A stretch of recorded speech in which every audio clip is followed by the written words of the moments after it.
आलेला आहे.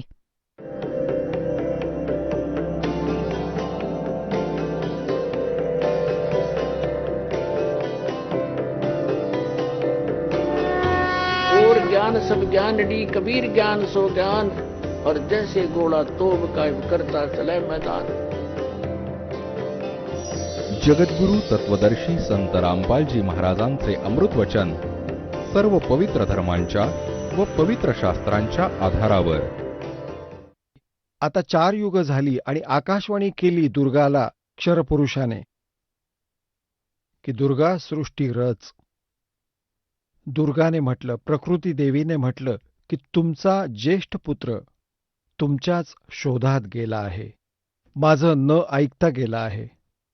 तर आकाशवाणीतून म्हटला कालपुरुष, क्षरपुरुष, त्याला परत बोलाव, मी कधीही दर्शन देणार नाही. तर त्या मुलीला तिकडे पाठवलं. मुलीनं जाऊन पाहिलं आणि आवाज दिला. ब्रह्मा उठला नाही.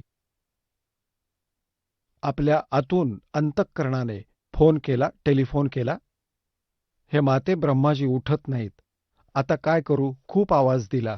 दुर्गाने म्हटलं की तू त्यांचे चरण स्पर्श कर. चरणस्पर्श होताच ब्रह्माचे डोळे म्हणजे ब्रह्माची समाधी तुटली. समोर पाहिलं एका तरुणीला. ब्रह्माजी म्हणाले की तू कोण कुलटा आलीयस?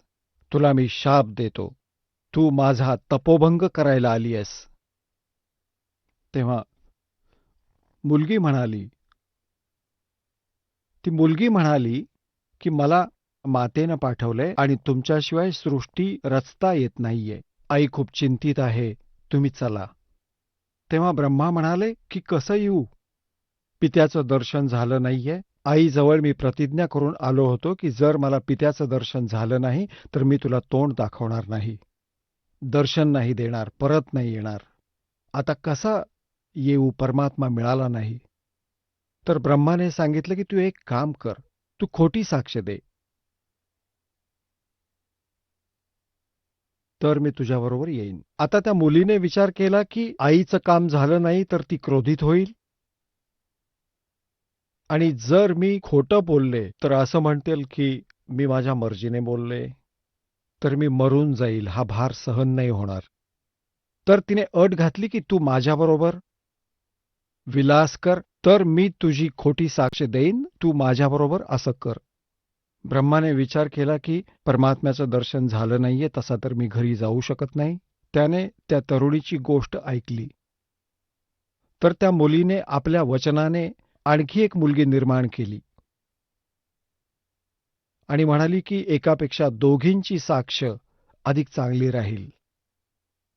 तिने त्या दुसऱ्या मुलीलाही सांगितलं की तू पण साक्ष दे की ब्रह्माजींना पित्याचं दर्शन झालं आहे आणि आमच्या समक्ष झालंय. तिनेही त्याच उद्देशाने ही अट घातली की यांनी मला खोटं ठरवू नये आणि यातून आपण वाचू. त्या मुलीनेही ब्रह्माला तीच अट घातली. ब्रह्माने ते स्वीकार केलं. आता ते तिघेच्या तिघेही माता दुर्गाकडे आले. आता दुर्गाने विचारलं, प्रकृती देवीने विचारलं ब्रह्माला, तुला तुझ्या पिताजींचं दर्शन झालं काय? आता त्या नियोजित षडयंत्रानुसार ब्रह्माजींनी सांगितलं की हो, मला माझ्या पित्याचं दर्शन झालंय. तर माता दुर्गा म्हणाली की मी कसा विश्वास ठेवू तुझ्यावर? कारण दुर्गाला तर निश्चित माहिती होतं त्याचे पिता त्याला दर्शन देणार नाहीत, हा त्यांचा अंतिम आदेश होता, अंतिम निर्णय होता, ते ठाम होते. आता दुर्गाला तर पूर्ण दृढ विश्वास होता की असं होऊच शकत नाही. तर ती म्हणाली की काही साक्षीदार दाखव, काही पुरावा दाखव. ब्रह्माने सांगितलं की ह्या दोन्ही मुली माझ्या साक्षीदार आहेत. दोन्ही मुलींना दुर्गाने विचारलं की सांगा, तुमच्या समक्ष यांना दर्शन झालंय? म्हणलं हो. दोघींनीही खोटी साक्ष दिली की आमच्या समक्ष यांना ब्रह्माजींना परमात्म्याने दर्शन दिले मानव सदृश्य. कारण वेदात लिहिलंय, यजुर्वेद अध्याय नंबर 5च्या श्लोक नंबर 1 मध्ये आणि 5च्या मंत्र नंबर 8 मध्ये. 8 मध्ये तर 3 वेळा लिहिले भगवानाविषयी आणि यजुर्वेद अध्याय नंबर 5च्या मंत्र नंबर 1 मध्ये 2दा लिहिले, अग्ने तनुरसी विष्णवे त्वा सोमस्य तनुरसी. परमात्मा सशरीर आहेत. त्या परमेश्वराचं सर्वांचं पालनपोषण करण्यासाठी त्या अमर पुरुषाचं शरीर आहे. आणि ऋग्वेद मंडल नंबर 1 सूक्त नंबर 31 मंत्र नंबर 18 मध्ये स्पष्ट केलं आहे की तो नरवत अग्नेय म्हणजे मनुष्यरूप आहे. मनुष्य समान आहे तो परमात्मा. तर ब्रह्माला वेदांमधून माहिती होतं की भगवान मनुष्यासारखा आहे. त्यातून त्यांना समजलं आणि त्यांनी सांगितलं की भगवान मनुष्य सदृश्य आहे. आता दुर्गाला सगळ्यांनी साक्ष दिली, त्यामुळे दुर्गा बुचकळ्यात पडली की मला तर तो सांगत होता की मी दर्शन देणार नाही आणि यांना तर दर्शन दिलं. आता दुर्गा आपल्या मनात दुःखी होऊन दूर जाऊन बसली आणि म्हणू लागली की तू तर फारच खोटारडा आहेस. आकाशवाणीतून अंतर्मनातून तिने संपर्क साधला. अशाच प्रकारे बोलून घेतात जे सगळे भक्तीने ज्या सिद्धी प्राप्त होतात त्याच्या सहाय्याने दूर देशातील माणसाशी पण बोलू शकतात. आता दुर्गा म्हणाली की तू खोटारडा आहेस, तुम्ही खोटंही बोलता, सांभाळा तुमच्या कामाला, सगळं तुम्हीच करा. मला एक सांगता, मुलांना दुसरंच सांगता. तेव्हा त्या कालने, ब्रह्मने, क्षरब्रह्मने आकाशवाणी केली की हे तिघेही खोटं बोलत आहेत, मी कोणालाही दर्शन दिलं नाही. तेव्हा दुर्गा करारी मनाने आली. जसं तपास आधी करायला जेव्हा कळतं की खरं काय आहे, आधी तर तो नम्रपणे विचारतो, तो ठाणेदार, आणि मग लाठी घेऊन उभा राहतो आणि विचारतो की खरं सांग, खोटं बोलतोयस तू, मी त्याच्याकडून ऐकलंय, मी याच्याकडून असं असं ऐकलंय. तसं ती म्हणू लागली की मला आकाशवाणी झालीय परमात्म्याची, तुम्हाला कोणीही दर्शन दिलेलं नाहीये. तेव्हा ब्रह्मा हसला आणि म्हणाला, माते, मी प्रतिज्ञा करून गेलो होतो की पित्याचं दर्शन झालं नाही तर मी तुला तोंड दाखवणार नाही. पित्याचं दर्शन झालं नव्हतं. आम्ही तिघे मिळून खोटं बोललो परत येण्यासाठी.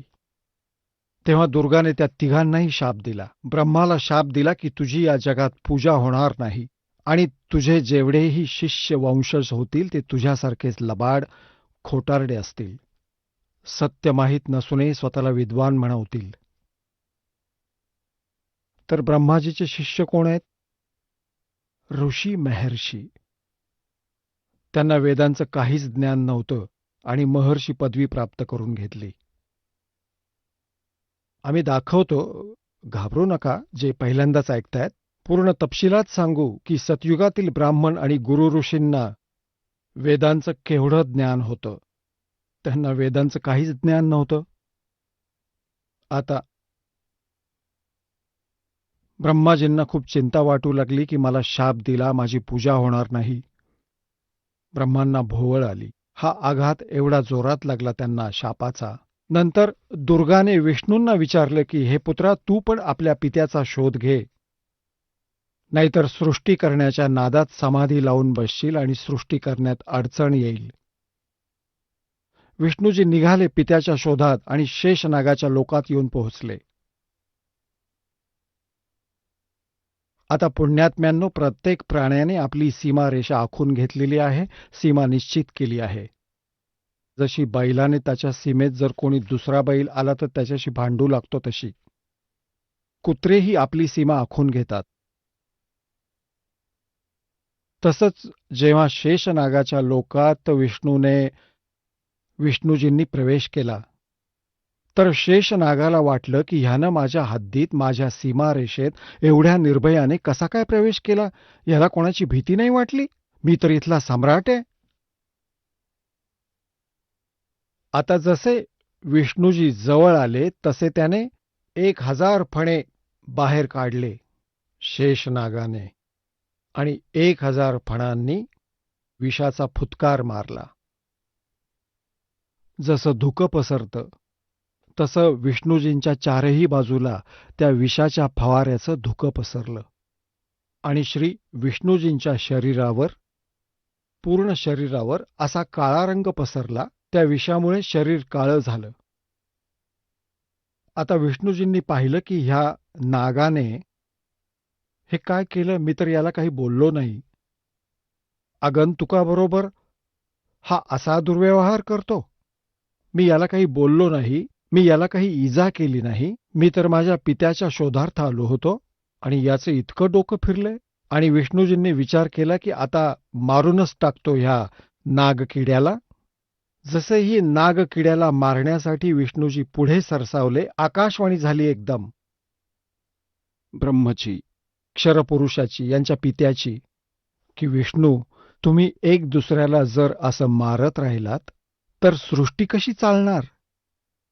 तू परत जा आणि कुठेही मी कोणासमोर प्रकट होणार नाही, कोणाला दर्शन देणार नाही. माझी उपलब्धी कोणी करू शकत नाही आणि जाऊन आपल्या आईला सरळ सरळ सांग की मला दर्शन झालेलं नाही. जर तू खोटं बोललास तर तुझी स्थिती सुद्धा ब्रह्मासारखीच होईल. आणि ह्या शेषनागाने तुझ्याबरोबर जो अभद्र व्यवहार केला आहे त्याचा सूड जशास तसे या न्यायाने तू त्याचा बदला द्वापार युगात श्रीकृष्णाच्या रूपात जाशील तेव्हा तू याचा बदला घे. आणि आता तू याला काही बोलू नकोस. विष्णूजीला जेव्हा आकाशवाणी झाली तेव्हा परमात्म्याची आकाशवाणी मानून परत मातेजवळ आले. मातेनं विचारलं, बाळा, तुला तुझ्या पित्याचं दर्शन झालं? विष्णूजी म्हणाले की नाही माते, मला कुठलंच दर्शन झालं नाही. मातेनं विचारलं, तुझे असे हाल का झाले? तो म्हणाला, मी शेष लोकात गेलो होतो आणि तिथे असं असं झालं. आणि आकाशवाणीतून सांगितलं की आता ह्याला नको मारूस. द्वापार युगात श्रीकृष्णाच्या रूपात तू जाशील तेव्हा तुला याचा बदला घेता येईल. आता दुर्गाने विष्णूजीला कवटाळलं आणि म्हणाले की बाळा, तुला स्थितीचा विभाग दिला जाईल, तुझी पूजा जगात होईल आणि तू खूप सच्चा व्यक्ती आहेस. आता तिसऱ्या पुत्राकडे शिवजीकडे दुर्गा माता गेली आणि म्हणाली, बाळा, तुझ्या 2 बंधूंना तर पित्याचं दर्शन झालं नाही, त्यांनी तर खूप प्रयत्न केला. आता तूही तुझ्या पित्याचा शोध घे, नाहीतर नंतर सृष्टिकर्म सुरू होईल, त्यानंतर तू तिकडे जा, संन्यास धारण कर, आत्ताच जाऊन शोध घे. भगवान शिवजींनी शंकरांनी समजदारी केली, म्हणाले, माझ्या दोन्ही मोठ्या बंधूंना पित्याचं दर्शन झालं नाही. ब्रह्माजींनी तर 4 युग समाधी सुद्धा लावली आणि विष्णूजींनी तर तसा भरपूर शोध घेतला. मी तर प्रयत्न पण करणार नाही माते, पण मला एक वरदान दे. दुर्गेला शिवजींनी, तमोगुणयुक्त शिवजींनी म्हटलं की मला एक वर दे माते, की माझा मृत्यू कधीच होऊ नये, मला अमर कर. आता दुर्गा म्हणाली की बाळा, श्रीदेवी म्हणाली की पुत्रा, इथे असं नाही होऊ शकत. ज्याचा जन्म आहे त्याचा मृत्यू होणारच होणार. ही माझ्या आवाक्याबाहेरची गोष्ट आहे. पण मी तुला एक विधी सांगते ज्यामुळे तुझं आयुष्य सगळ्यात जास्त होईल. तर भगवान शिवजी म्हणाले की माता कृपा कर. तर दुर्गा म्हणाली की बाळा, हे आयुष्य वाढवण्याचा एक विधी आहे, मार्ग आहे, की प्राणायाम करून श्वासाला सूक्ष्म कर, एका स्थानावर बसून राहा आणि सूक्ष्म श्वास कमीत कमी घेतल्याने आयुष्य वाढतं, कारण आयुष्य श्वासावर अवलंबून आहे. तर भगवान शंकरांनी हेच शिरोधार्य मानलं आणि म्हणाले, जशी आपली आज्ञा. आपण पाहतो की भगवान शिवजी बऱ्याचदा समाधीस्थच दिसतात. त्यांना तर दीर्घायुष्य आहे. 7 ब्रह्माजींच्या मृत्यूनंतर 1 विष्णूजींचा मृत्यू होईल आणि 7 विष्णूजींच्या मृत्यूनंतर 1 शिवजींचा मृत्यू होईल, तमोगुण शिवजींचा. एवढं मोठं आयुष्य आहे. आणि एका ब्रह्माजींचं आयुर्मान किती आहे? ब्रह्माजींचा 1 दिवस, रजगुण ब्रह्माजींचा 1 दिवस 1000 चतुर्युगा एवढा असतो. आणि तेवढ्याच रात्री. एका चतुर्युगात किती वर्ष आहेत आपल्या मनुष्ययुगात? 43,20,000 वर्ष एका चतुर्युगात. असा 1000 चतुर्युगांचा ब्रह्माजींचा दिवस आणि तेवढ्याच रात्री आहेत. 30 दिवस रात्रींचा 1 महिना, 12 महिन्यांचं 1 वर्ष आणि 100 वर्षांचं ब्रह्माजींचं आयुष्य.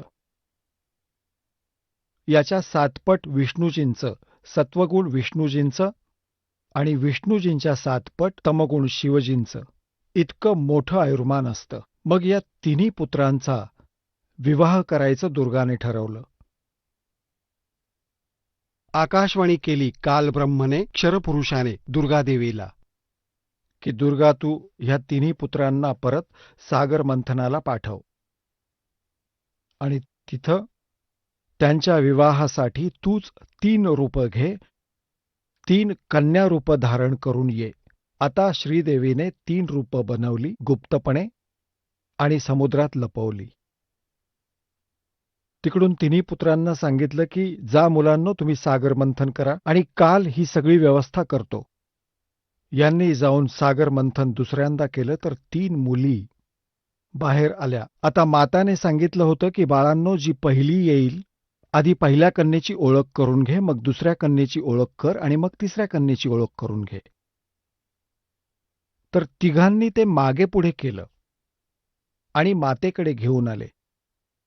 दुर्गाने विचारलं पहिली कोणती बाहेर आली, तर ही. तिचं नाव सावित्री ठेवण्यात आलं आणि ब्रह्माला सांगितलं की ही तुझ्या पत्नी रूपात असेल.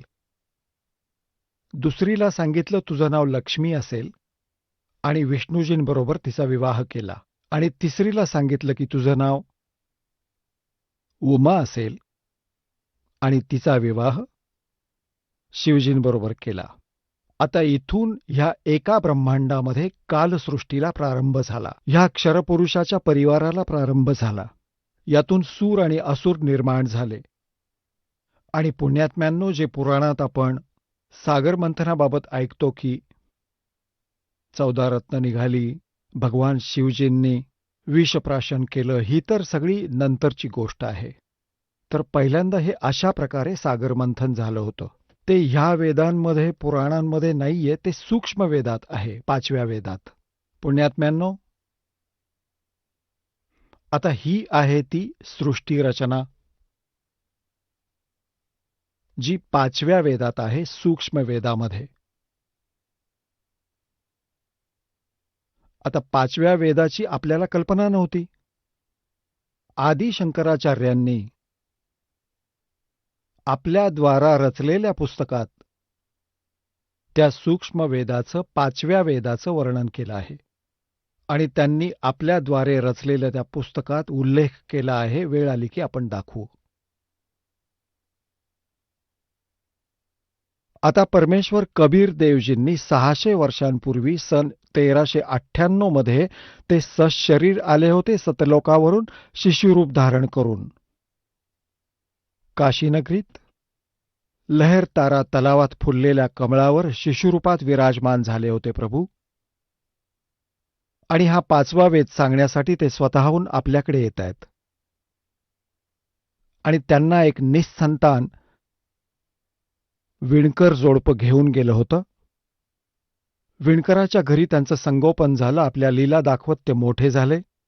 कारण असेच परमात्मा लीला करू शकतात, कारण वेदांमध्ये सुद्धा असंच लिहिलेलं आहे की तो परमात्मा येतो प्रत्येक युगामध्ये आणि असं मनुष्यासारखं जीवन जगून, मनुष्यासारखं कर्म करून, आपल्या लीला दाखवून आपला निर्वाह करून दाखवतो. ऋग्वेद मंडल नंबर 1, सूक्त नंबर 31, मंत्र नंबर 17 मध्ये.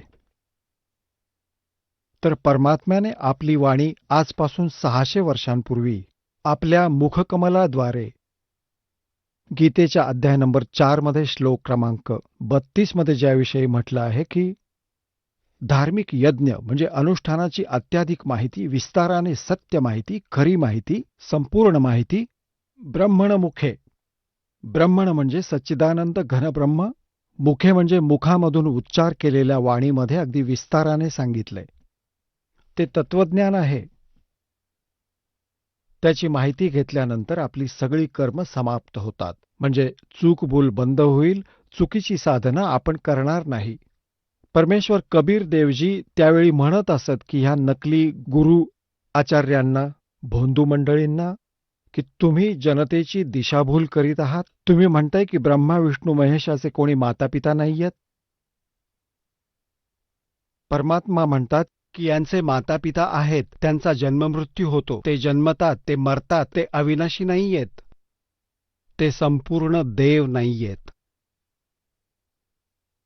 तर ह्या गोष्टीचा खूप विरोध झाला होता परमेश्वराला. त्या भोंदू आचार्यांनी, त्या नकली गुरूंनी. कबीर परमेश्वरांच्या बाबत खूप खोट्या अफवा पसरल्या की ते खोटे आहेत, अशिक्षित आहेत, त्यांनी गीता पठण केलेलं नाही, पुराण पठण केलेलं नाही, संस्कृतचं ज्ञान नाही. अशिक्षित व्यक्ती आहेत ते, त्यांना काय माहीत वेद व पुराण काय आहे ते, हे खोटं बोलतायत, त्यांचं ऐकू नका, त्यांना मानू नका. तिथंच तर आमची फसवणूक झाली, आम्हा जनतेची. कारण आमचे आचार्य जे आहेत, जे गुरु लोक होते, ब्राह्मण ऋषी होते, ते संस्कृत भाषेचे ज्ञानी होते. तर आपण हा विचार केला की हे सगळे ग्रंथ संस्कृत भाषेमध्ये विद्यमान आहेत, लिहिलेले आहेत. तर कबीरजी संस्कृत जाणत नव्हते, ते कुठल्या ब्राह्मणाकडे शिकलेले नव्हते.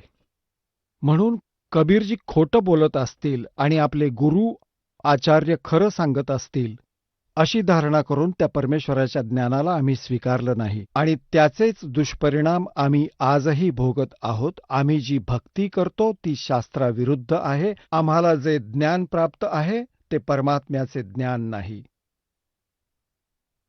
आजपासून 600 वर्षांपूर्वी आपले परमेश्वर सच्चिदानंद घनब्रह्मवाणीद्वारे बोलले होते. जसं ऋग्वेद मंडल नंबर 9 सूक्त नंबर 86 मंत्र 26 आणि 27 मध्ये, ऋग्वेद मंडल नंबर 9 सूक्त नंबर 82 मंत्र नंबर 1, 2 आणि 3 मध्ये, ऋग्वेद मंडल नंबर 9 सूक्त नंबर 20 मंत्र नंबर 1 मध्ये, ऋग्वेद मंडल नंबर 9 सूक्त नंबर 96 म्हणजे 96 मध्ये, मंत्र 16 पासून 21 पर्यंत. त्यात म्हटले की परमात्मा सतलोकातून चालत येतात.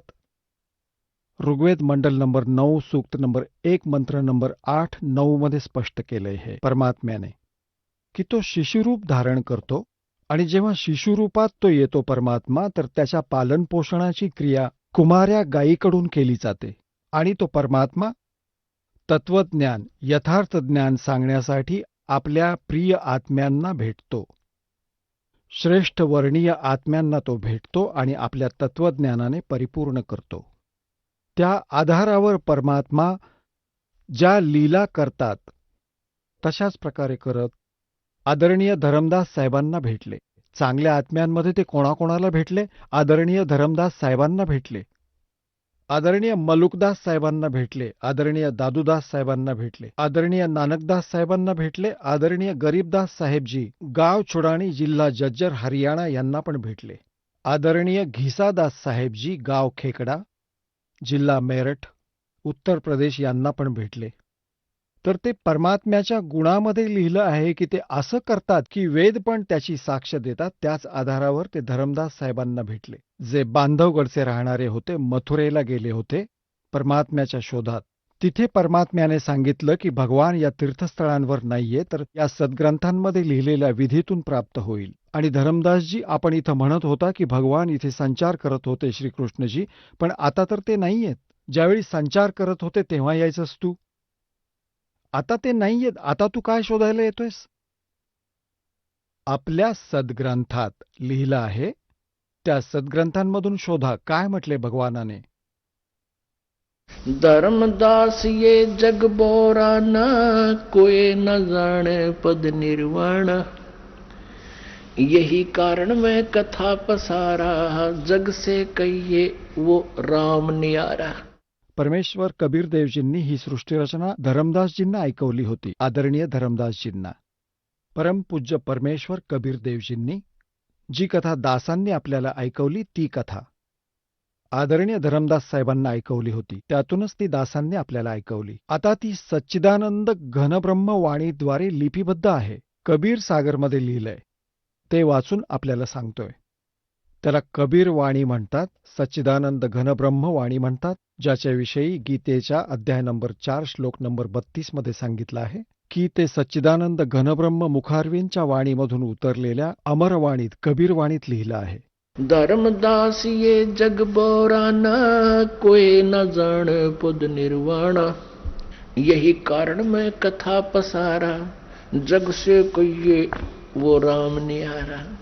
यही ज्ञान जग जीव सुनावो, सब जीवों का भ्रम नसाओ, अब मैं तुमसे कहूँ चिताई, त्रिदेवन की उत्पत्ती भाई. ह्या तिन्ही देवांची उत्पत्ती मी तुला सांगतो, परमेश्वर म्हणतायत कबीर देवजी. परमपूज्य कबीर परमेश्वरजी काय सांगतायत की आता मी तुम्हाला तिन्ही देवांची उत्पत्ती सांगतो. पुण्यात्म्यांनो, 600 वर्षांपूर्वी परमात्म्याने हे ज्ञान आपल्या सच्चिदानंद घनब्रह्म वाणीतून लिहिलं आणि बोललं. आणि तेच आता आपल्याला दाखवणार पुराणांमध्ये आणि वेदांमध्ये, गीतेमध्ये. तुम्ही तोंडात बोटं घालाल की खरंच हे भगवान आहेत? आम्हाला कसं मूर्ख बनवलं होतं या नकली आचार्यांनी, गुरूंनी. आम्हाला आमच्या अभ्यासक्रमाबाबतही ओळख करून दिली नाही त्यांनी. आमचे अभ्यासक्रम आमचे सद्ग्रंथ आहेत. याच्या विरुद्ध जे ज्ञान दिलं जातं ते शास्त्राविरुद्ध आहे, अभ्यासक्रमाविरुद्ध आहे. अब मैं तुमसे कहूँ चिताई, त्रिदेवन की उत्पत्ति भाई. कुछ संक्षेप कहूँ गौराई, सब संशय तुमरे मिट जाई. म्हणतायत थोड्या वेळात संक्षिप्तमध्ये सांगतो म्हणजे सगळे संशय दूर होऊन जातील. ज्ञानी सुने सो हृदय लगाई, मूर्ख सुने तो गम ना पाई. ह्या ज्ञानाला जी बुद्धिमान व्यक्ती ऐकेल ह्या कथेला तर हृदयाला लावेल की हेच सत्य आहे आणि प्रमाण पाहतील सद्ग्रंथांमध्ये, पुराणांमध्ये, वेदांमध्ये, गीतेमध्ये. बुद्धिमान तर हृदयाला लावेल आणि म्हणेल हीच सत्य गोष्ट आहे. आम्हाला कळलं नाही. आणि मूर्खाने ऐकलं तर काही दुःख नाही, त्याला काही समजणारच नाही. तो तर अडाणी माणूस आहे. प्रमाण पाहूनही जो मानत नाही तो अडाणीच ना.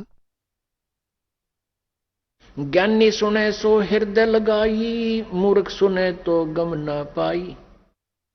आता मी ज्याविषयी सांगणार आहे ते शहाणे तर समजतीलच. माँ अष्टंगी पिता निरंजन, ये जम दारुण वंशन अंजन. ब्रह्माश्री विष्णुश्री शिवजी यांच्या माता तर अष्टांगी वा दुर्गा आहेत आणि पिता हे ज्योतनिरंजन क्षरपुरुष क्षरब्रह्म काल आहेत. माँ अष्टंगी पिता निरंजन, ये जम दारुण वंशन अंजन. पहले कीन निरंजन राई, पीछे से माया उपजाई. पहिले तर म्हणत होते की ज्योत निरंजन क्षरब्रह्मचा अंड्यातून जन्म झाला, उत्पत्ती झाली परमात्म्यापासूनच. आणि नंतर दुर्गेची उत्पत्ती केली परमेश्वराने, परमक्षर ब्रह्मने, सत्पुरुष कबीर साहेबांनी. तर मग काय सांगतायत की पहले कीन निरंजन राई, पीछे से माया उपजाई. माया दुर्गाला म्हणतात. माया रूप देख अति शोभा, देव निरंजन तन मन लोभा. दुर्गेच्या सुंदर रूपाला पाहून त्याच्यामध्ये विषय वासना प्रभावित होते, प्रबळ होते. कामदेव धर्मराय सताए, देवी को तुरंत धर खाए. काय म्हणतायत? ह्या काळाअंतर्गत उत्तेजना उत्पन्न झाली आणि दुर्गा त्याच्या मुखातून आत गेली. त्याने अभद्र पद्धतीने तिला आलिंगनात घेण्यासाठी हात पसरवले होते आणि चुंबन घेण्यासाठी तोंड उघडलं होतं वेड्यासारखं. दुर्गा त्याच्या तोंडातून पोटामध्ये गेली. पेट से देवी करी पुकारा, हे साहेब मेरा करो उभारा.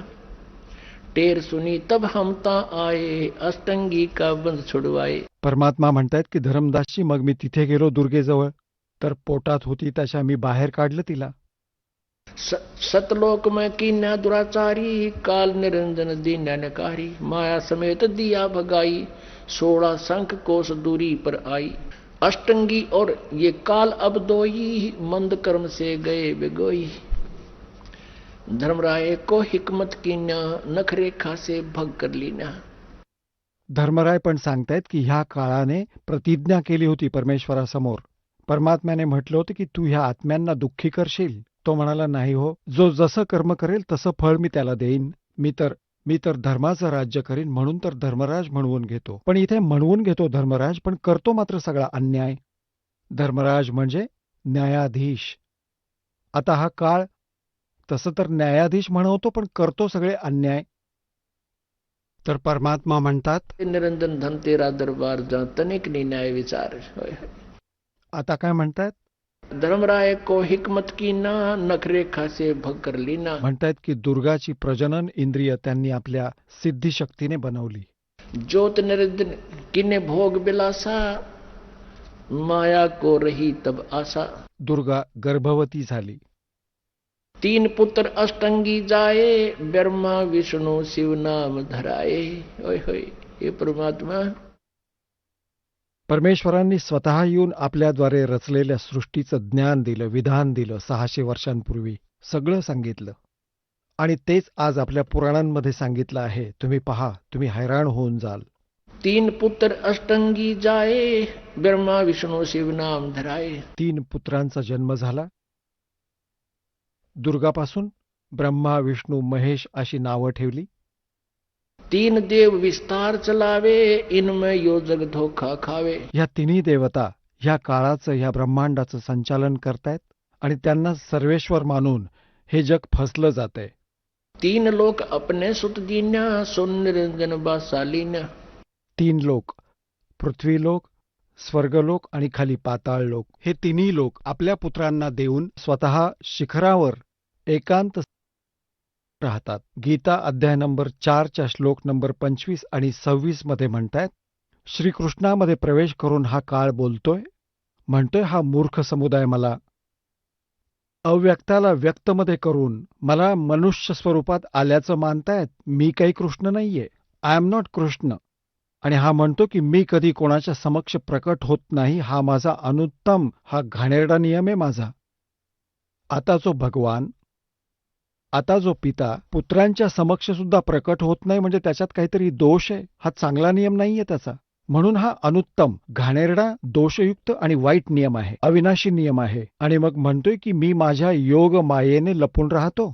यातून सिद्ध होतं की तो कुठेतरी आकारात आहे, अव्यक्त आहे. अव्यक्तचा अर्थ निराकार नाही. जसे ढग जमतात सूर्याभोवती तेव्हा तो आपल्याला दिसत नाही. त्याचा काही थोडाफार प्रकाश जाणवतो तरी सुद्धा, पण तो आम्हाला दिसत नाही. तो ढगांपलीकडे अव्यक्त आहे, साकार आहे. जेव्हा दिसताक्षणी तो ढग दूर होताच तो साकार होतो. पण त्याला निराकार नाही म्हणतायत. भगवान दिसला तर साकार आणि नाही दिसला तर निराकार. ही काय व्याख्या झाली भगवानाची? तो साकारच आहे पण नाही दिसत ही वेगळी गोष्ट आहे. त्याला अव्यक्त म्हणू शकतो, जो दिसत नाही, आपण पाहू शकत नाही, ही वेगळी गोष्ट आहे. पण परमात्मा साकार आहे. निराकार आणि साकाराची परिभाषा वेगवेगळी असते. निराकार कधीच दिसत नाही, ज्याचा काही आकारच नाहीये. आणि साकार म्हणजे जो सशरीर आहे, त्याला काही आकार आहे, त्याला साकार म्हणतात. ज्या अज्ञानांना ज्ञान नाही त्यांनी परमात्म्याची भाषा बदलून टाकली आपल्या अज्ञानीपणामुळे. तर तो तत्वज्ञानहीन प्राणी आहे. तो स्वतःच म्हणतो की मी लपून राहतो, कधी कोणाच्या समोर येत नाही. हीच सच्चिदानंद घनब्रह्माची वाणी सांगतेय, कबीर वाणी. ये ज्योत निरंजन सुन ठिकाणा. म्हणजे वरती 21व्या ब्रह्मांडाच्या वरच्या स्थानावर राहतोय. और ब्रह्मा विष्णू शिव भेद न जाण्या. ब्रह्मा विष्णू महेशला पण माहिती नाही ते कोण आहेत, कसे आहेत, कुठे आहेत. 3 लोक अपने सुत दीन्या, सोन निरंजन बासालीन्या. 3 देव सो उसको ध्यावे, निरंजन का वो पार न पावे. ह्या तिन्ही देवता समाधी लावतात आणि तरीही ते प्रयत्न करत राहतात, कारण आत्मा राहू शकत नाही भगवानाशिवाय. म्हणून सतत प्रयत्न करत राहतात, तपस्या करत राहतात. पण त्याचं रहस्य कळू शकलं नाही. सुरुवातीला त्यांनी प्रयत्न केला पण नाही कळू शकलं. म्हणून दुर्गाने त्यांना सांगितलं की ते निराकार आहेत. तर त्यांनी स्वीकार केला की ते निराकार आहेत. आणि यांच्या प्रयत्नातूनही तो त्यांना मिळाला नाही. म्हणून त्यांनी आपल्या सोच विचारातून त्याची व्याख्याच बदलली की तो निराकार आहे, कारण दिसत नाही त्यांना तो. त्यांची वे ऑफ वर्शिप परमात्मा पाहण्याची नव्हती. वेदांमध्ये जे वर्णन आहे परमात्म्याचं, ओम नाम आणि आदी जे साधनं आहेत, ही परमात्म्याला मिळवण्याची नाहीयेत. कारण गीता अध्याय नंबर 11च्या श्लोक 47 आणि 48 मध्ये हे श्रीमद भगवद्गीतेचं ज्ञान हा काळच देतोय श्रीकृष्णामध्ये प्रवेश करून. आणि सांगतोय की अर्जुना, माझं वास्तविक रूप हेच आहे. आणि विराट रूप दाखवलं. आणि माझं दर्शन, माझी प्राप्ती, माझं हेच रूप आहे. आणि या रूपात मी कधी कोणाला दर्शन देत नाही, ही माझी प्रतिज्ञा आहे. आणि असं म्हणतो की अर्जुना, तुझ्या आधी माझ्या ह्या रूपाला, जे आज तू पाहिलेस, आधी कुणीही पाहिलेलं नाही या विराट रूपाला. आता श्रीकृष्ण गीतेमध्ये म्हणत असते तर असं नसते म्हटले की हे माझं विराट रूप हेच खरं रूप आहे, हे काल रूप आहे, याला आधी कुणी पाहिलेलं नाहीये. कारण श्रीकृष्ण तर कौरवांच्या सभेत आपलं विराट रूप आधी दाखवून बसले होते. तर हे शब्द बोलले नसते जे श्रीमद भगवद्गीता अध्याय नंबर 11च्या श्लोक 47 मध्ये म्हटलं आहे. आणि 48 मध्ये म्हटले की माझी प्राप्ती म्हणजे माझं रूपदर्शन म्हणजे भगवान प्राप्ती, ब्रह्मप्राप्ती म्हणजे ब्रह्मचं हे रूप आहे, हा काल आहे. म्हणतायत ना वेदोवर्णित विधीने ना कुठल्या जपाने, ना तपाने, ना कुठल्या क्रियेने कोणीही प्राप्ती करू शकत नाही. याने हे सिद्ध होते की गीता अध्याय 8च्या श्लोक 13 मध्ये म्हटलंय की ओम इति एकाक्षरम ब्रह्मव्यवहारण मामनुस्मरण. माझ्या ब्रह्मचं फक्त ओम हे एकच अक्षर आहे. त्याचं उच्चारण करत श्रवण करणारा ये परयाती त्यजम देहम, जो शरीर सोडून जाईपर्यंत श्रवण करत राहतो, तर माझ्यापासून प्राप्त झालेल्या परमगतीला प्राप्त होतो. तो ओम नामाने जेवढी गती होऊ शकते तेवढी प्राप्त करतो. तर इथं हे म्हणतायत की माझी प्राप्ती ना वेदोवर्णित विधींनी, ना तपाने, ना जपाने, ना कोणत्या क्रियेने होऊच शकत नाही, हे श्लोक 47-48 मध्ये म्हटलंय. तर यातून हे सिद्ध झाले की त्या ज्योत निरंजनचं कोणीही दर्शन नाही घेतलं आणि त्याला म्हटलं की तो निराकार आहे. कहते खोजत खोजत थाकिया, अंत कहा बेचून. शोधून शोधून थकला आणि म्हणतोय की भगवान निराकार आहे, जेव्हा की तो साकार आहे. वेद आणि पुराण साकार म्हणतायत, कुराण साकार म्हणते, बायबल साकार म्हणते. आणि कोणत्याही धर्माच्या कोणत्याही भक्ताला विचारा, सगळे म्हणतात भगवान निराकार आहे. आता पुढच्या वेळेस आपल्याला सगळे डिटेल्स दाखवू, प्रत्येक शास्त्राचं प्रमाण देऊ, ह्या परमात्म्याद्वारे रचले गेलेल्या सृष्टीला प्रमाणित करू आपल्याच सद्ग्रंथांमधून. तेव्हा तुमचा विश्वास बसेल. बोलो सतगुरुदेव की जय.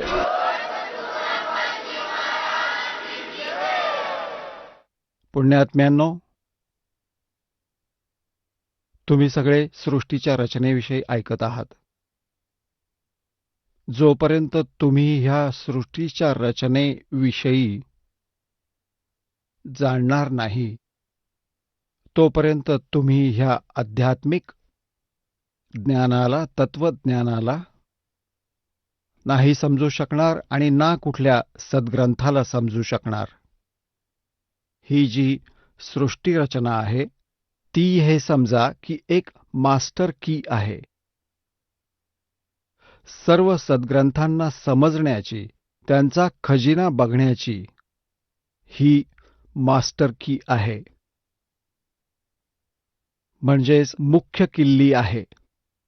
म्हणूनच तुम्हा सर्वांना परत परत सृष्टीच्या रचनेचं ज्ञान अत्याधिक दिलं जातं. आता सृष्टी रचनेमध्ये आपण परमेश्वर कबीर देवजींद्वारा रचलेल्या आपल्या सृष्टीचं ज्ञान त्यांच्याच द्वारे सांगितलेलं ह्या दासाच्या मुखारविंदमधून ऐकलं. ते आत्तापर्यंत आपल्याला शब्दशः ऐकवलंय, तोंडी ऐकवलंय. आता त्या सृष्टी रचनेविषयी आपले सद्ग्रंथ काय सांगतात? पुण्यात्म्यांनो, ज्याप्रमाणे विद्यार्थी शाळेत जातात, त्यांचा एक अभ्यासक्रम, पाठ्यक्रम त्यांचा निश्चित असतो. अभ्यासक्रम एक विशेष असतो आणि जे शिक्षक अभ्यासक्रमानुसार मुलांना शिकवतात, ज्ञान देतात, तेच योग्य शिक्षक असतात. आणि जे शिक्षक अभ्यासक्रमाबाहेरचं ज्ञान देतात ते शिक्षक योग्य नाहीत. ते अध्यापक मुलांच्या हिताचे नाहीत, त्यांच्या जीवनाचे नाशक आहेत. तर पुण्यात्म्यांनो, जे सद्ग्रंथाच्या विरुद्ध ज्ञान, शास्त्राच्या विरुद्ध ज्ञान जे संत सांगत आहेत आणि शास्त्रविधी त्यागून मनमानीचं आचरण करीत आणि करवून घेत आहेत, शास्त्रविधी त्यागून मनमानी पूजा करतायत, ते नाही स्वतः कुठला लाभ मिळवत आहेत जीवनाचा, नाही त्यांचे अनुयायी. यासाठी श्रीमद भगवद्गीता अध्याय 16 श्लोक 23 आणि 24 मध्ये सांगितलं आहे. 23 मध्ये म्हटलंय की शास्त्रविधी सोडून जे कोणी मनमानी आचरण करतात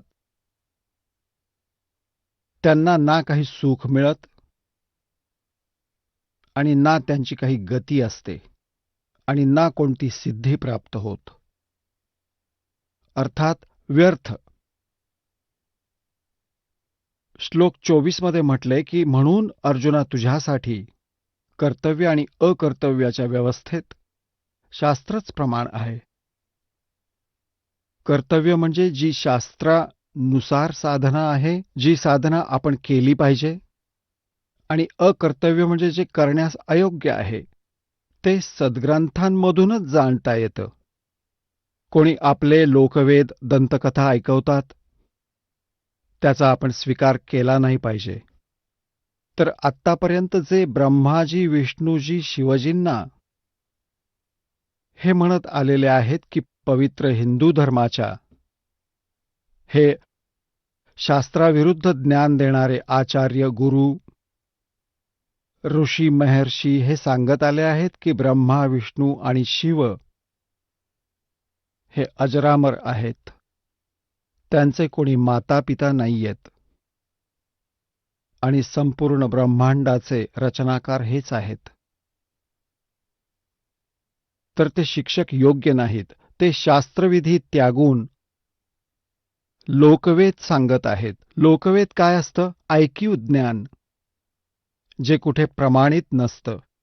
आता तुम्हाला दाखवतो श्रीमद देवी भागवत. श्री ब्रह्मा, श्री विष्णू, श्री शिव यांच्याविषयी काय माहिती सांगतात. आपण हे पहा, श्रीमद देवी भागवत, सचित्र मोटा टाईप, केवल हिंदी, गीता प्रेस गोरखपूर इथून प्रकाशित.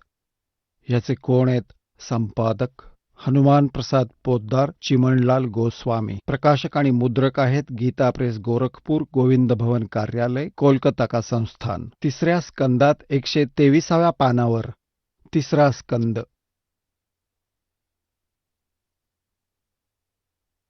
भगवान विष्णू आपली माता दुर्गा हिची स्तुती करत आहेत. काय म्हणतात? तू शुद्ध स्वरूपा आहेस. हा संपूर्ण संसार तुझ्यापासूनच निर्माण झाला आहे. मी, ब्रह्मा आणि शंकर, विष्णूजी म्हणतायत, आम्ही सगळे तुझ्या कृपेमुळे विद्यमान आहोत. आमचा आविर्भाव म्हणजे जन्म, तिरोभाव म्हणजे मृत्यू, आमचा जन्म आणि मृत्यू होत असतो. फक्त तूच नियमित आहेस, जगत जननी आहेस, प्रकृती आणि सनातनी देवी आहेस. हा प्रकृती शब्द लक्षात ठेवा. दुर्गाला प्रकृती पण म्हणतात. आता गीतेमध्ये सांगितलंय 14व्या अध्यायात 3, 4 आणि 5व्या श्लोकात, कारण हा कोडवर्ड आहे गीताजी. प्रकृती दुर्गेला म्हणतात. यावरून असं स्पष्ट होतं की ब्रह्मा, विष्णू, महेश यांचा जन्म आणि मृत्यू होतो. भगवान शंकर म्हणाले, देवी, जर महाभाग विष्णू तुमच्यापासून प्रकट झाले आहेत, तर त्यांच्यानंतर उत्पन्न झालेले ब्रह्मा हे पण तुझेच बालक आहेत. मग मी तमोगुणी लीला करणारा शंकर तुझी संतान नाही का? अर्थात मलाही उत्पन्न करणारी तूच आहेस शिवे. संपूर्ण संसाराची सृष्टी करण्यामध्ये तू खूप चतुर आहेस. ह्या संसाराच्या सृष्टी, स्थिती आणि संहारामध्ये तुझे गुण सदा समर्थ आहेत. ह्या तिन्ही गुणांपासून उत्पन्न झालेले आम्ही, रजगुण ब्रह्मा, सद्गुण विष्णू, तमोगुण शंकर, ह्या तिन्ही गुणांपासून उत्पन्न आम्ही तिघे ब्रह्मा, विष्णू आणि शंकर नियमानुसार कार्यामध्ये तत्पर असतो. पुण्यात्म्यांनो, ह्या पवित्र देवी पुराणामध्ये ह्या काही ओळींमध्ये स्पष्ट केलंय की श्री ब्रह्मा, विष्णू, महेश हे नाशवंत आहेत. त्यांचा जन्म आणि मृत्यू होतो. दुर्गा त्यांची माता आहे. आणि रजोगुणी ब्रह्मा, सद्गुणी विष्णू, तमोगुणी शिव आहेत. आणि चौथा कॉन्सेप्ट हा क्लिअर झालाय की हे फक्त नियमित कार्यच करू शकतात. ज्याचा जसा नियम आहे, ज्याच्या भाग्यामध्ये जे लिहिलं आहे त्यामध्ये ते परिवर्तन करू शकत नाहीत. जसं आहे तसंच देऊ शकतात. जसं कर्म आहे तसंच फळ त्यांना मिळतं. तसा त्यांचा नियम आहे आणि हे आपल्या सद्ग्रंथांमध्ये लिहिलं आहे. आता आपल्याला विस्तृतपणे दाखवतो.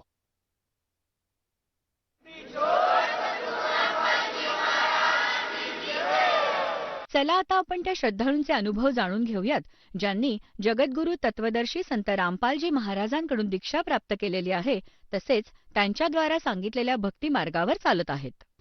नमस्कार. सतसाहेब, आपलं नाव? माझं नाव वर्षा राजेश भावसार. आपण कुठून आलात?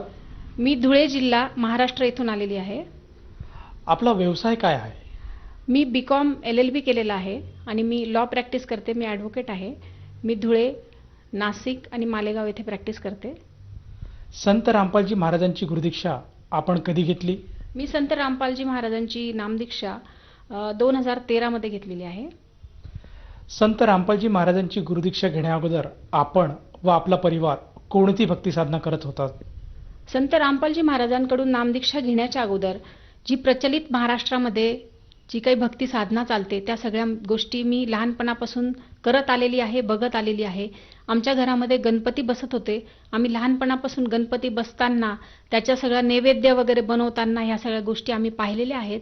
म्हणजे गणपती बसल्यावरती तर असं होतं की सकाळी उठून कुठून तरी फुलं आणायचे, मग त्याचा हार बनवायचा, तो गणपतीला घालायचा, नंतर गणपतीची आरती करायची. आरती घातल्यानंतर दोन्ही कान पकडून आणि मग उठबशा घालायच्या आणि झालेल्या चुकांची माफी मागायची. इतकी आस्था त्या गणपतीवर होती, कारण विघ्नहर्ता म्हणतात गणपतीला. नंतर देवीची पूजा आम्ही करायचो. नवरात्रामध्ये 9 दिवस आमच्याकडे अखंड ज्योत असायची, देवी बसायची. नवरात्रामध्ये जिथे गावाच्या बाहेर देवी बसवली जाते तिथे आम्ही पायी जायचो. म्हणजे शाळा सोडून, कॉलेज सोडून 9 दिवस आम्ही तिथे पायी जायचो आणि दर्शन करून, नारळ फोडून आणि मग घरी वापस यायचो. असा 9 दिवसांचा तो भक्ती साधनेचा प्रकार राहायचा. नंतर सत्यनारायणाची पूजा वर्षातून 2 वेळेस आमच्याकडे सत्यनारायणाची पूजा व्हायची. सत्यनारायणच्या पूजेच्या वेळेस सगळ्या कॉलनीतल्या लोकांना प्रसादाला बोलवणं, सगळा तो प्रसाद बनवणं, ती पूजा अगदी यथोचित करणं, ती जी कथा सांगायचे सत्यनारायणाची गुरुजी येऊन ती सगळी ऐकणं, ह्या सगळ्या गोष्टी आम्ही करत होतो. या सर्व भक्ती साधनेतनं आपल्याला व आपल्या परिवाराला काही लाभ मिळाला का? नाही सर, या भक्ती साधनेतून जसं मला लक्षात येतंय त्यानुसार मला लाभ तर मिळाला नाहीये. उलट माझ्या आईची जी मृत्यू झालेली आहे ती भयंकर मृत्यू झालेली आहे. माझ्या आईला ब्रेन ट्यूमर झाला आणि त्या ब्रेन ट्यूमरमध्ये माझी आईचा मृत्यू झालेला आहे. माझी आईचं मी जे लहानपणापासून जे बघत आलेले आहे की तिने खूप साधना केली, तिची देवावर खूप श्रद्धा होती, देवीला ती खूप मानत होती. पण लहानपणापासून हे सगळं पाहत असताना सुद्धा 2012 मध्ये मी तिची अशी परिस्थिती पाहिलेली आहे की कुठलाही देव तिच्यासाठी धावून आला नाही, कुठलीही केलेली साधना तिला मिळाली नाही, त्याचं तिला फळ मिळालं नाही. लहानपणी जे आम्ही तिच्याकडे बघत होतो, ती जी व्रत उपवास करत होती, आम्ही पण तिच्यासोबत ते सगळं करत होतो. पण 2012ला जेव्हा तिला ब्रेन ट्यूमर झाला तेव्हा तिला हे सगळं काहीच कामात आलं नाही. म्हणजे आम्ही जवळ जरी तिच्या बसलेलो असलो, बेड रिडन होती ती, तिच्या जवळ जर बसलेलो असलो आणि तरी तिला असं ओळखू नव्हतं येत की तिची मी मुलगी आहे किंवा माझं नाव काय आहे किंवा काय आहे. तिला काहीच समजत नव्हतं, बोलता पण येत नव्हतं आणि तिला शेवटी दिसत पण नव्हतं. म्हणजे अशी भयंकर मृत्यू मी माझ्या डोळ्यात देखत पाहिलेली आहे. जसं की तुम्ही सांगत आहात की जी अगोदरची साधना तुम्ही करत होतात त्या साधनेपासून तुम्हाला कुठल्या प्रकारचा लाभ नाही मिळाला, या उलट तुमच्या आईची परिस्थिती गंभीर होत गेली आणि ती अंथरुणाला खिळून अखेर तिचा शेवट झाला. तर संत रामपालजी महाराजांच्या साधनेबद्दल आपल्याला कशी माहिती मिळाली? संत रामपालजी महाराजांची साधना जी आहे ती अगोदर माझ्या मिस्टरांनी नाम घेतलं 2012ला. म्हणजे माझ्या आईची मृत्यू झाल्यानंतर त्यांनी ते नाम घेतलं आणि नंतर मग मला ते ज्ञान हळूहळू लक्षात आलं. पहिले तर माझा ह्या ज्ञानाला विरोध होता, कारण गुरुजी म्हणजे रामपालजी महाराज जे सांगतात की पिछले पाप कर्म से हरी चर्चा ना सुहाय, तसंच माझ्या बाबतीत होतं. 4 महिने मी माझ्या नवऱ्याला, माझ्या पतीला ह्या ज्ञानाबद्दल म्हणजे जे त्यांनी रामपालजी महाराजांकडून नाम घेतलं होतं त्याला खूप विरोध केला. मला हे मान्य नव्हतं की रामपालजी महाराजांना गुरु मानणं, भगवान मानणं आणि त्यांच्याकडून मंत्र घेणं हे मला मान्य नव्हतं. पण जसं जसं मी गुरुजींचं सत्संग, रामपालजी महाराजांचं सत्संग पाहिलं आणि ज्ञानगंगा पुस्तक जेव्हा मी वाचलं त्याच्यामध्ये जी दुर्गा देवीची जी काही उत्पत्ती किंवा सृष्टीची जी उत्पत्ती जी दाखवली आहे त्याच्यामध्ये जे मला दिसलं की खरंच माझ्या आईला जो प्रॉब्लेम झाला तो त्या दुर्गा देवीच्या तपश्चर्येमुळे किंवा दुर्गा देवीची जी साधना तिने केली त्याच्यामुळे जो तिला त्रास झाला ते मला लक्षात आलं. इतकं भावविव्हर होऊन त्या सगळ्या गोष्टी करत असताना सुद्धा जेव्हा लक्षात येतं की खरंच कुठेतरी काहीतरी चुकतंय, कारण लहानपणी भगवद्गीता आम्ही पाठ करायचो, म्हणायचो, शाळेमध्ये जे शिकवलं जायचं त्याच्यामध्ये असं म्हटलेलं आहे की ओम तत्सत फक्त 3च मंत्र सांगितलेले आहेत आणि आमच्या गुरुने आम्हाला वेगळाच मंत्र दिलेला आहे, ओम भगवते वासुदेवाय नमः. मग तो ओम वासुदेव भगवते नमः हा मंत्र तर त्याच्यामध्ये नाहीये. ओम तत् आणि सत हे 3 मंत्र आहेत. मग हे ओम तत् सत काय आहे, हे लहानपणीचे प्रश्न आहेत. नंतर भगवद्गीतेत काय सांगतात की इंद्रियामध्ये मन मी आहे. मग मन जर कृष्ण भगवान स्वतः आहे आणि एकीकडे कृष्ण भगवान पुढे सांगतात की त्या मनाचं तू ऐकू नको अर्जुन, मन तुला विषय वासनांकडे घेऊन जाईल.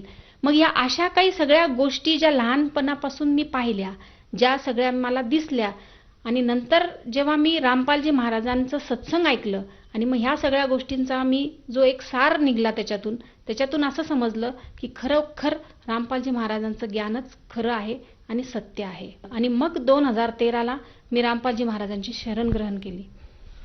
जसं की तुम्ही सांगत आहात की तुम्ही संत रामपालजी महाराजांकडनं नामदीक्षा जी घेतली ती पूर्णपणे त्यांना परखून बघितल्यानंतरच घेतली.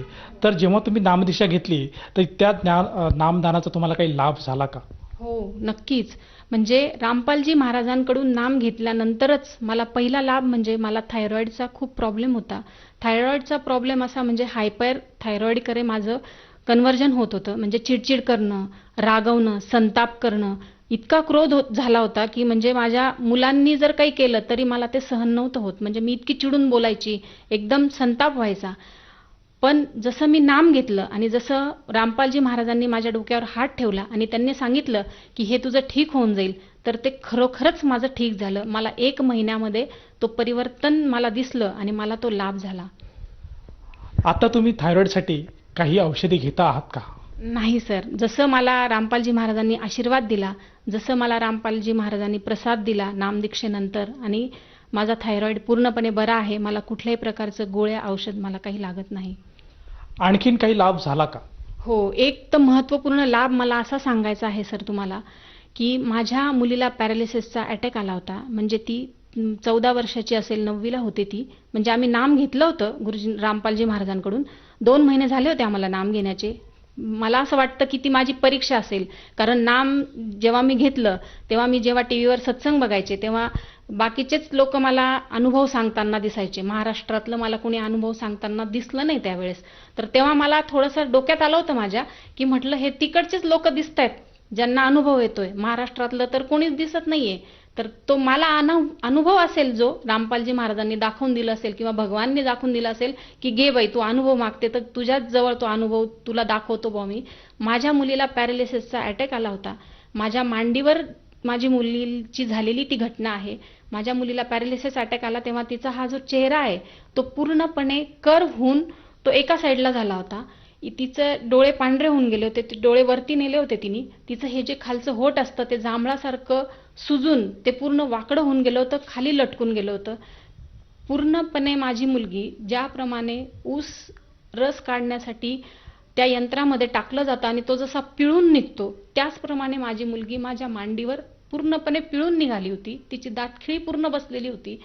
मग आता म्हटलं अशा वेळेस करायचं काय? जर आम्ही त्या पोझिशनला माझ्या मुलीला उचलून जर दवाखान्यात नेलं असतं तर तुम्ही पण बघतायत सर किंवा सगळी दुनिया पण बघते की पॅरालिसिस झालेले लोक पूर्णपणे बरे होत नाहीत. ते जिवंत राहतील पण किंवा नाही पण राहणार किंवा पूर्णपणे कोणीच बरं होत नाही. काही ना काही त्यांच्यामध्ये डिफॉल्ट असतोच, फॉल्ट असतोच. पण रामपालजी महाराजांचं नाम घेतल्यामुळे आम्ही परमात्म्याची दया समजा की आम्ही एवढं दृढ होऊन गेलो होतो. म्हणजे माझे मिस्टर तर एवढे दृढ होते की रामपालजी महाराजच भगवान, तेच करतील, दुसरे कोणी करू शकत नाही. आम्हाला जे नाम घेतल्यानंतर, मंत्रदीक्षा घेतल्यानंतर चरणामृत म्हणून छोटी बाटली दिली जाते, प्रसाद म्हणून एक छोटीशी पुडी दिली जाते. तर ते चरणामृत आम्ही कपाटात ठेवलेलं होतं. जसं माझ्या मुलीला हा अटॅक आला, माझ्या मिस्टरांनी ते कपाटात ठेवलेली बाटली काढली आणि तिच्या तोंडात टाकायला सुरुवात केली. दातखिळी तर बसलेली होती, काही चरणामृत तिच्या तोंडात गेलं आणि काही खाली पडलं. पण जसं ते खाली पडलं तिच्या होठावर पडायला लागलं तसा जो पिळलेला होठ होता तो सरळ होऊन जागेवर बसला. तिचा जो चेहरा होता सर तो हळूहळू परत त्या जागेवर यायला लागला. तेव्हा मला कळलं की नाही आता जे पण होईल ते त्या बाटलीने होणार आहे. माझ्या मिस्टरांनी पूर्णपणे बॉटल हळूहळू करून तिच्या तोंडामध्ये ती ओतली आणि जसजसं सगळं ते हळूहळू तिच्या शरीरामध्ये जायला सुरुवात झाली तसतसं सर इतका अचंबित माझ्यासमोर झालेला चमत्कार आहे. माझी मुलगी जी एवढी पिळून निघलेली होती ती पूर्णपणे बरी आहे, पूर्णपणे सरळ झाली. म्हणजे अवघ्या 3 तासामध्ये माझी मुलगी माझ्या हातात मला जशी आहे तशी मिळाली. जर मी दवाखान्यात नेली असती, ती जर कुठल्या अंगाने वाकडी राहिली असती, तिचा जर चेहरा तशाचा तसा राहिला असता, तर सगळा पैसा एकीकडे आणि मुलगी एकीकडे अशी माझी परिस्थिती झाली असती. पण परमात्म्याच्या दयाने, रामपालजी महाराजांच्या कृपेने मला हे सगळं चमत्कार मला समोर दिसलेला आहे. म्हणून आज ब्रह्मा विष्णू महेश जरी खाली आले आणि त्यांनी जरी सांगितलं की तू ही भक्ती करते ती चुकीची आहे, तर मी त्याच्यावर विश्वास ठेवणार नाही, तर फक्त रामपालजी महाराजांवरच विश्वास ठेवेल. कारण खरोखरच त्यांचं ज्ञान म्हणजे ज्ञान आहे. ताई, जसं तुम्ही सांगत आहात की संत रामपालजी महाराजांकडून दीक्षा घेतल्यानंतर आपल्याला जे चमत्कार बघायला मिळाले, आपली मुलगी जिला अर्धांगवायूचा झटका आला होता आणि त्या झटक्यातून ती बाहेर आली, तर आता तुमच्या मुलीची परिस्थिती कशी आहे आणि कुठल्या प्रकारच्या गोळ्या औषधे ती घेते आहे का? माझी मुलगी आता एकदम व्यवस्थित आहे. जर कोणाला तिला भेटण्याची पाहण्याची इच्छा असेल तर ते नक्की आम्हाला संपर्क करू शकतात. ती आता इंजिनिअरिंगच्या शेवटच्या वर्षाला आहे. म्हणजे ती तेव्हा 9वीला होती आणि आता ती इंजिनिअरिंगचं शेवटचं वर्ष करते आहे आणि एकदम व्यवस्थित आहे. तिला कुठल्याही प्रकारचा त्रास नाही, कुठल्याही प्रकारचं तिला औषध नाही, कुठल्याही प्रकारची गोळी नाही किंवा कुठल्याही डॉक्टरचा तिला सल्ला नाही. आपल्या अनुभवातून आपण सर्वसामान्य जनतेला काही संदेश देऊ इच्छिता का? मी सर्वसामान्य जनतेला, सुशिक्षित वर्गाला ही प्रार्थना करते की रामपालजी महाराजांचं ज्ञान समजून घ्या. रामपालजी महाराजांची जी पुस्तकं आहेत, ज्ञानगंगा, जगण्याचा मार्ग, हे जे पुस्तकं आहेत त्याला वाचून बघा. जर मी हे ज्ञान समजून घेतलं नसतं, फॉर एक्झाम्पल जसं मी माझ्या नवऱ्याला पहिले विरोध केला, तो जर विरोध मी कंटिन्यू ठेवला असता आणि मी जर ते ज्ञान घेतलं नसतं तर माझी मुलगी आज माझ्या हातात जिवंत नसती किंवा जिवंत असती तर ती वेगळ्या परिस्थितीमध्ये असते. हा मला या ज्ञानाच्या आधारावर मी त्या निकषापर्यंत पोहोचले. तसंच माझी सर्व समाजाला, सुशिक्षित समाजाला प्रार्थना आहे की आपलं जे जीवन आहे ते व्यर्थ गमवू नका. कारण कबीर साहेबांनी सांगितलेलं आहे, मानुष जन्म दुर्लभ है, मिले ना बारंबार, तरुवर से पत्ता टूट गिरे, बहुर नहीं लगता डार. माणसाचा जन्म व्यर्थ गमवण्यासाठी नाही तर सद्भक्ती प्राप्त करण्यासाठी आहे आणि ती सद्भक्ती फक्त रामपालजी महाराज देऊ शकतात, त्यांचं ज्ञान देऊ शकतं. जर कुणा व्यक्तीला संत रामपालजी महाराजांकडनं गुरुदीक्षा किंवा नामदीक्षा घ्यायची असेल तर ती व्यक्ती नामदीक्षा कशी घेऊ शकेल? रामपालजी महाराजांकडून जर नामदीक्षा घ्यायची असेल तर एकदम सोपं आहे. जे आता टीव्ही स्क्रीनवर जी खाली पट्टी चालू आहे त्या पट्टीवरती नंबर फ्लॅश होत आहेत, तर त्या नंबरला तुम्ही संपर्क करा. तुमच्यापर्यंत ज्ञानगंगा पुस्तक पण येईल, जगण्याचा मार्ग पुस्तक पण येऊ शकतं. तुम्हाला नामदान सेंटरचा पत्ता, फोन नंबर सगळं तुमच्यापर्यंत अवेलेबल होऊ शकतं. कारण महाराष्ट्रामध्ये आता ठिकठिकाणी नामदान केंद्र सुरू आहेत आणि त्यामुळे तुम्हाला नामदीक्षा सहज मिळू शकते. या नामदीक्षेसाठी किती खर्च येतो? हा खूप चांगला प्रश्न विचारला सर तुम्ही. या नामदीक्षेसाठी खर्च तर काहीच येत नाही. उलट रामपालजी महाराज आपल्याकडून नामदीक्षेनंतर जे काही साहित्य लागणार आहे, मंत्राचं कार्ड, 3 वेळेसची जी आरती म्हटली जाते त्या आरतीचं पुस्तक, फोटो, या सगळ्या गोष्टी तुम्हाला फ्री मिळतात. इथे पैशाचा विषयच नाहीये सर. इतकं अनमोल ज्ञान परमात्मा सहज देतायत, रामपालजी महाराज सहज देतायत. त्याला पैसा एकदम शून्य गोष्ट आहे. म्हणजे पैसा तिथे लागतच नाही. निशुल्क नामदीक्षा आहे. धन्यवाद. सच साहेब.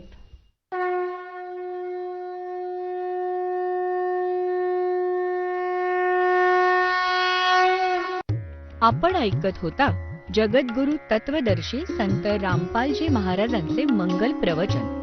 निशुल्क नामदीक्षा प्राप्त करण्यासाठी आणि अधिक माहितीसाठी संपर्क करा 7030303951 7030303952. आमची वेबसाईट आहे www.jagadgururampalji.org. सर्व पवित्र धर्मांच्या व पवित्र शास्त्रांवर आधारित प्रमाणित अनमोल पुस्तक ज्ञानगंगा किंवा जगण्याचा मार्ग यापैकी कोणतेही एक पुस्तक निशुल्क मागवण्यासाठी आम्हाला आपले पूर्ण नाव, पूर्ण पत्ता, पिनकोड सहित आणि फोन नंबर लिहून 7030303951 7030303952 नंबरवर SMS करू शकता किंवा आम्हाला 7030303950 नंबरवर व्हॉट्सअप देखील करू शकता.